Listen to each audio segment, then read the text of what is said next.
bien, salut tout le monde, comment allez-vous? Moi ça va plutôt bien aujourd'hui. On va parler d'une petite histoire, voilà, l'histoire de Vegeta. Vegeta qui c'est? C'est très simple, c'est le fils de du roi Vegeta. J'ai déjà parlé du roi Vegeta dans un précédent épisode. Je le mettrai sûrement à la fin pour à la fin là quand on peut afficher les vidéos. Et en plus de ça, il a un frangin qui s'appelle Table, voilà, marié avec Bulma, son fils est Trunks, voilà, et sa fille est Bra, et il a un arrière-petit-fils, Vegeta Junior, mais ça il apparaît seulement dans Dragon Ball GT. Voilà, et ouais, aussi, il a une belle-mère et un beau-père, mais ça on s'en bat légèrement les couilles en fait. Voilà, donc, alors qu'il est enfant, tout le monde le suspecte d'être le guerrier légendaire, grâce à son potentiel de combat inné, voilà, et du fait qu'il est membre de la famille royale, donc tout simplement, Vegeta, on pense qu'il est super badass et tout, toi-même tu sais. C'est pourquoi Freezer l'épargne lorsqu'il détruit la planète Vegeta, il l'envoie sur une mission pour accomplir une autre mission, une quête et tout, une conquête, va-t-on dire. Il l'envoie régulièrement sur d'autres planètes avec Nappa et Raditz, voilà. Mais Nappa beaucoup plus, voilà, quand même beaucoup plus. Nappa qui sera un petit peu l'entraîneur spirituel, va-t-on dire. Donc voilà. Et c'est un petit peu son compagnon d'armes et un petit peu le garde du corps, vu que c'est le prince des Saiyans. En grandissant, Vegeta n'a qu'un seul objectif, tuer Freezer. Il est au courant de la destruction de sa planète, qu'il l'a détruit, donc Freezer. Donc voilà, toujours en grandissant, il va conquérir d'autres planètes avec ces deux personnes, donc encore une fois Nappa et Raditz, vraiment là où ce sera vraiment ses plus gros alliés. Donc voilà, et il veut vraiment le tuer parce qu'il en a envie, et il a envie de régner dans l'univers, voilà, et de se libérer de son emprise et diriger l'univers, encore une fois. Mais elle n'est pas assez fort pour rivaliser avec lui. Elle subit d'ailleurs constamment des moqueries des lieutenants de Freezer, Kiwi, Zabon et Dodoria, qui sont plus puissants que lui. Bon, je doute pour Kiwi, on va bien être d'accord, hein, mais bon, franchement, s'appeler un autre fruit, ça fait un peu chelou. Grâce à leur détecteur, Vegeta et Nappa découvrent alors que durant leur mission sur une autre planète, et pendant que Raditz se fait littéralement tacler les couilles, hein, ben, ils apprennent que l'existence de Dragon Ball. Et là, Vegeta il se dit putain, faut qu'on aille sur la Terre pour aller faire un vue. Ouais. C'est chelou, mais pourquoi pas.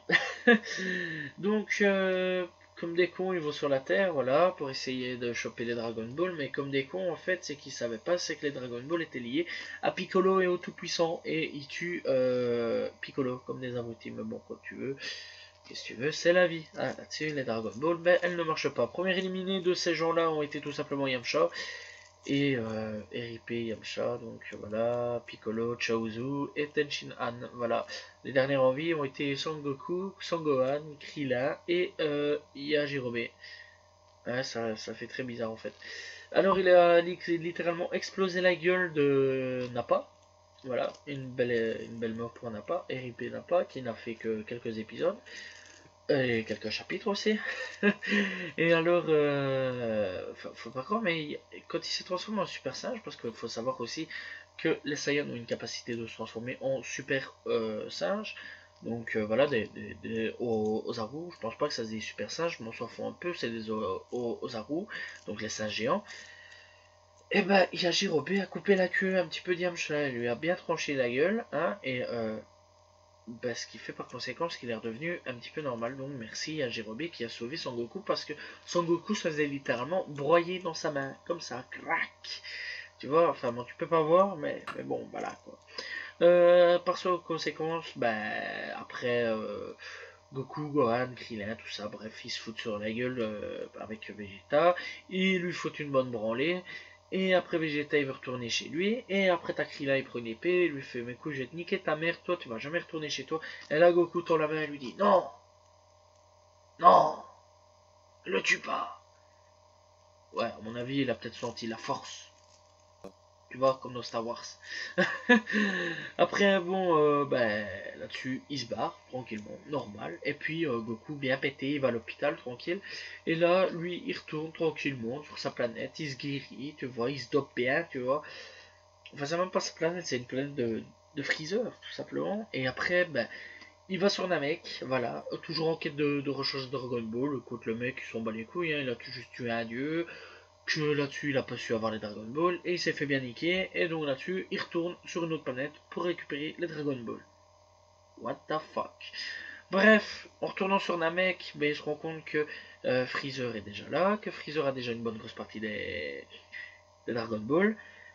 Là-dessus, ben, il va essayer d'éliminer des villageois, il récupère quelques Dragon Ball, il rencontre les... Parce qu'à ce moment-là, les Son Gohan et Krillin et Bulma sont sur la planète Namek aussi, il rencontre ceux-là, il s'allie avec eux, ils se battent contre le commandant Ginyu, il se bat aussi contre Zabo et Dodoria, je crois, si je me souviens bien, en tout cas il a niqué quand même Kiwi, hein, en un coup. Voilà, Dodoria, il lui a explosé la gueule, je crois, ouais, il lui a explosé la gueule. Et Zabon, il lui a explosé la gueule aussi, je suis sûr et certain, mais je me souviens plus. Ouais, mais Zabon a été rapidement vaincu.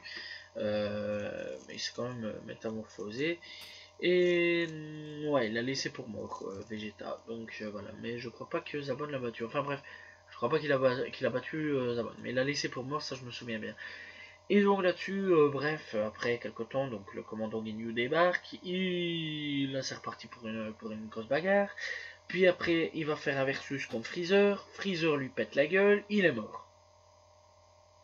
Ouais, littéralement. Et ouais, Sangoku aussi, il pleurniche un petit peu en disant s'il te plaît, venge-nous, venge-nous. C'était comme si c'était un dernier Jedi, tu vois, c'était beau quand même.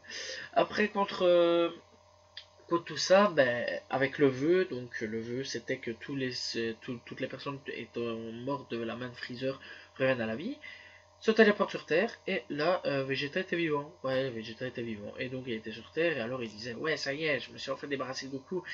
Et donc tout ça, et il vit sur Terre, voilà, avec Bulma. Ce qui est quand même très étrange pour un ennemi, tu vois, que... Ouais, à mon avis, il est très chelou quand même.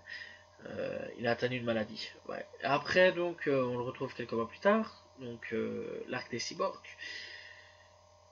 Là, il est parti s'entraîner parce que vu qu'il sait que Son Goku est devenu un Super Saiyan, il a envie de surpasser Son Goku. Il sait pas que Son Goku est toujours vivant. Son Goku revient sur Terre, il revoit Son Goku et il dit putain de merde, Son Goku est là mon rival. Et en plus de ça, il y a un autre type qui se transforme en Super Saiyan qui vient débarquer avec une épée. Qu'est-ce que c'est que ça? Et après de ça, il apprend comme ça que c'est son fils, qu'il a eu un fils, voilà, avec Bulma et tout. Je ne me souviens pas s'il l'a appris par lui-même, mais je crois, mais bon, ça on s'en fout un peu. Il se case avec Bulma par plus tard aussi, donc voilà, il se bat avec les cyborgs.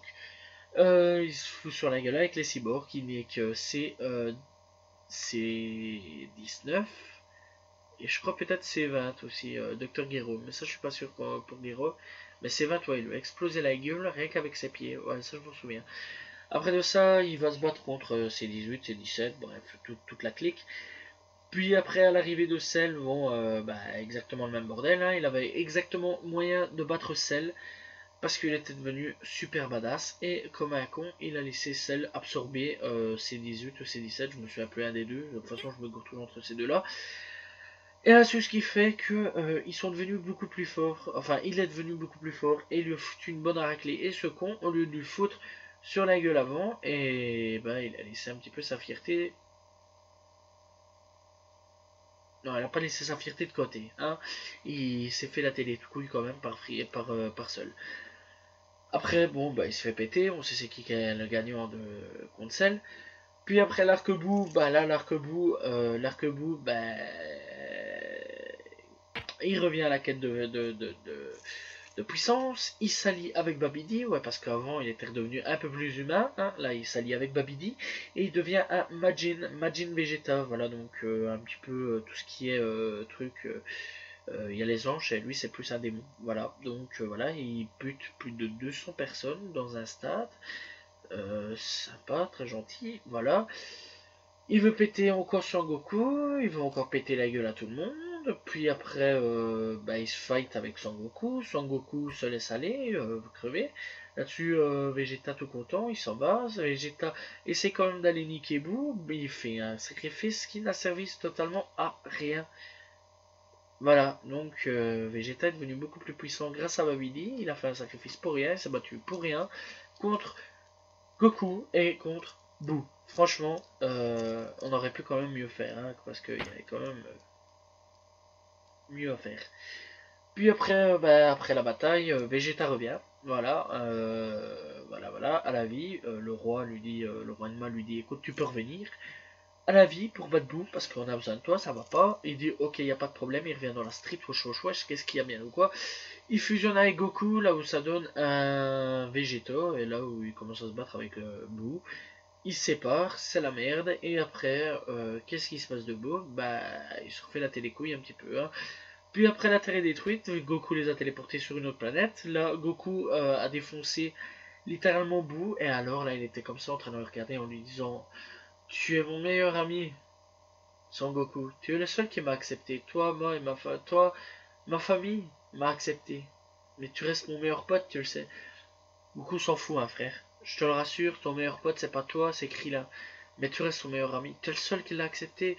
Et puis on repart dans Dragon Ball GT, mais on va oublier Dragon Ball GT. Dragon Ball GT, il est devenu moustachu, complètement à chier, et après il se transforme en Super Saiyan 4, et ouais, aussi il se fait niquer par Baby, voilà.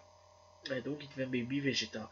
Tout simplement dans Dragon Ball GT. Dans le Battle of God, 2 ans après la victoire de Boo, ou 6 mois, je me souviens plus un des deux, il retrouve Beerus, le dieu de la destruction, et là, qui s'est réveillé de 39 ans d'hibernation, elle a un petit flashback, c'est souvenu, il s'est dit, putain merde, mais je me souviens du gros chat là, il a foutu mon père à terre quand j'étais plus petit, merde alors.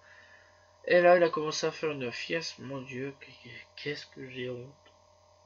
Vegeta, bingo. Pourquoi bingo? Pourquoi bingo? Non, tu ne sais pas le bingo? Non, ça danse du bingo dans le film, c'était affreux. Et je crois même que c'était dans la série, mais je trouve que c'était quand même affreux. Et là, bref, donc Vegeta fait tout et tout, voilà, et pour que ce soit un petit peu plus calme avec Beerus, parce que c'est un dieu de la destruction, il le sait qu'à tout moment, Beerus peut péter un câble et détruire tout simplement la planète Terre, voilà, là où sa femme et ses enfants vivent. Et là, il n'aura pas de seconde chance, il sait que si la planète Terre pète, là, les Saiyans n'existeront plus. Mais bon, ici, on s'en fout, on va quand même essayer. Et là, il y avait non, Bulma, excusez-moi, qui arrive, qui fout une bonne rame dans la gueule, et puis Taberus, il lui fout une bonne rame dans la gueule, et là, il pète un câble en disant: quand tu touches à la Bulma. Ça, je pense que tout le monde s'en souvient. Je sais très mal le faire, mais je m'en bats littéralement les couilles. Puis après, il lui pète la gueule, carrément, ouais, et puis Goku arrive, hein, il défonce pas Beerus, parce que c'est celui qui se fait défoncer. Puis après, il supplie Whis. Pendant que Monsieur Beerus est en train de faire un petit dodo, il supplie Whis de l'entraîner et il devient un Super Saiyan bleu. Voilà, Super Saiyan bleu, et il est devenu une divinité. Et donc après il y a la résurrection de Freezer. Donc là on a la résurrection de Freezer. Là il revoit son vieux pote Freezer. Il veut pour le défoncer, mais simplement ce qui marche pas, c'est que c'est encore Goku qui gagne. Alors, bon, il y a encore les nouveaux, il y a encore d'autres trucs aussi avec les affrontements donc dans les arènes avec Champa. Là où franchement il a fait de très très bons combats, il a rencontré d'autres Saiyans. D'ailleurs, on voyait qu'il était fier de rencontrer d'autres Saiyans, qu'il avait l'air soulagé que quelque part ailleurs il y avait encore des Saiyans, et il a rallumé un peu cette flamme. Et je pense que c'était un beau moment. Alors, qu'est-ce qu'on peut penser un petit peu de Vegeta dans tout ça? Parce que je vais pas parler de, quand Trunks revient dans Dragon Ball Super, Trunks du futur revient, parce que, excusez-moi, j'ai pas vu cette partie, je l'ai pas encore vue, et je vais seulement la regarder. Tout ce que je sais, c'est que Vegeta est un peu plus humain et un peu plus père, et en fait, du début à la fin, Vegeta a subi une enfance de merde. On va pas se mentir, une enfance de merde où il a massacré des gens, où après il devenait orgueilleux, où il devenait plus que prétentieux, et plein d'autres choses ainsi. Et puis au fil du temps, il devenait un monstre, pas un humain, enfin c'était pas un humain non plus, mais il devenait un monstre. Et puis petit à petit dans la progression, eh ben, il devient quelqu'un de bien. Et, euh, et quand on voit dans son évolution, il devient quelqu'un de bien, puis il redevient quelqu'un de mal avec les Majin Buu. Et puis après, il repart sur une bonne base, dont il repart de bonne base quand Enma lui accorde de revenir. Là, il se dit merde, je vais donner le tout pour le tout, il faut que je protège ma femme, mes enfants, enfin surtout mon enfant, la Terre surtout, parce que il pense même à la Terre. Donc oui, Vegeta quelque part a grandi dans Dragon Ball Z et dans Dragon Ball Super, on l'exploite pas assez. On l'exploite pas assez. Aujourd'hui, je voulais juste faire un épisode. Je sais, j'ai pas beaucoup parlé non plus de Vegeta. J'ai fait quand même 15 minutes là à l'heure actuelle où on en parle. Mais Vegeta, à l'heure actuelle, n'est pas assez exploité. C'est pour ça que je voulais faire un petit peu un épisode sur Vegeta aujourd'hui. J'ai parlé des plus gros exploits de Vegeta. J'ai essayé de parler un petit peu de quand il était petit parce qu'il n'y a pas beaucoup d'informations sur lui quand il était petit. Et c'est tout ce que j'ai pu avoir dans l'ensemble. Vegeta en tout cas est un grand guerrier Saiyan, ne l'oubliez pas. Jamais il sera mis à l'avant. Et ça c'est le plus triste qu'on puisse savoir. Parce que Akira Toriyama ne le mettra jamais à l'avant. Et j'espère un jour le voir mettre à l'avant. Il n'a jamais atteint le stade Super Saiyan 3. Et il n'a jamais atteint le stade Super Saiyan God Raid. Voilà, tout simplement. Et j'en suis déçu. Et ici, à l'heure actuelle, la question que l'on se pose, c'est est-ce qu'il aura l'ultra instinct? Parce que oui, même si je suis pas vraiment à l'heure actuelle Dragon Ball avec Truc du futur, je suis de loin. Et c'est à l'heure actuelle, il y a peut-être une possibilité à ce qu'il vienne en ultra instinct. Et j'espère absolument qu'il sera en ultra instinct comme Son Goku. Et donc voilà, en tout cas Dragon Ball c'est vraiment un super truc. Vegeta, son histoire est super bien foutue aussi. Allez sur Wikipédia ou sur d'autres sites, voilà, pour plus voir un petit peu toute l'histoire de Vegeta parce qu'elle est très longue, elle est vraiment très longue. J'ai essayé de faire en très gros raccourci de 17 minutes, voire un peu moins. Et il y a peut-être des fautes dans ce que j'ai dit, il y a peut-être vraiment beaucoup de fautes, je pense. J'ai écrit tout ça pas à l'arrache. J'ai écrit tout ça vraiment minutieusement, voilà. Et il m'a fallu vraiment longtemps pour parler de l'histoire de Vegeta et je ne savais pas comment le prendre. Ici aujourd'hui, je me suis dit, allez, on se lance et je l'ai fait. Et donc voilà. Dans l'ensemble, ben, j'espère que vous appréciez la vidéo. N'oubliez pas, Vegeta est un putain de guerrier et j'espère qu'un jour il sera vraiment mis à la première place comme ils l'ont fait avec Son Gohan. Et j'espère un jour que Vegeta aura le droit à son combat final, à un combat final, à un boss, et pas Son Goku, Son Gohan, n'importe qui. Ce serait plaisant. Voilà, j'espère que vous appréciez la vidéo sur Vegeta, l'histoire de Vegeta. J'espère que vous avez vraiment apprécié. Si vous avez apprécié, n'hésitez pas à partager, liker, commenter la vidéo. Voilà, je réponds toujours aux commentaires. Voilà, je tiens à vous le dire. Je réponds toujours aux commentaires, même aux négatifs.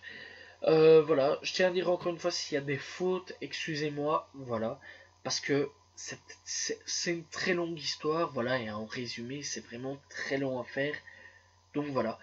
J'espère que vous appréciez la vidéo, je vous dis donc à la prochaine tout le monde, salut tout le monde, ciao ciao.